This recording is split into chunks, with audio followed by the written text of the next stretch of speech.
अरे आप सब लोग जानते हैं उपचुनाव है और उपचुनाव सरकार का चुनाव होता है।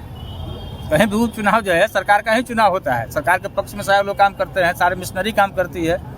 तो एक तरह से कहा जाए कि यह मैंने उपचुनाव कहा है, सरकार का चुनाव करना हो रहा है राजू यादव जी, और लगभग परिणाम आ चुका है, क्या कहेंगे इसके बारे में? अब चुनाव तो जो हम तरारी में हम लोग लड़े, एक तरफ धन बल बाहुबल के साथ साथ पूरा मोदी सरकार की कैबिनेट उतर गई थी तरारी में। अब सब लोगों ने देखा, दो डिप्टी सीएम, बिहार के तमाम शासन, 10 केंद्रीय मंत्री और सारे के सारे मोदी कैबिनेट उतर गई थी तरारी में।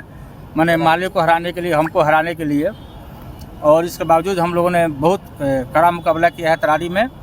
और आने वाले दिनों में हम लोग जो तरारी की जो जनता का जो सवाल है, उस सवाल को लेकर के हम लोग सड़कों पर लड़ने का काम करेंगे और आने वाले दिनों में फिर हम लोग जीत हासिल करेंगे, यही शुभकामना है। हार की नैतिक जिम्मेवारी कौन लेगा राजू जी? हार की नैतिक जिम्मेवारी आपका भी सर्वदलीय प्रयास था, तेजस्वी यादव भी आए थे आपके कैंपेन करने। कोई किसी की नैतिक जिम्मेवारी नहीं, अब पूरा एक तरफ सत्ता लगी हुई थी, पूरा मोदी जी की कैबिनेट लगी हुई थी तरारी में, और एक तरफ हम लोग लड़ रहे थे।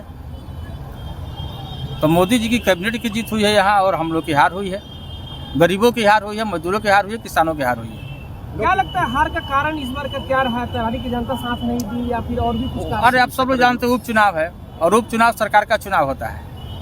कहीं भी उपचुनाव जो है सरकार का ही चुनाव होता है। सरकार के पक्ष में सारे लोग काम करते हैं, सारे मिशनरी काम करती है।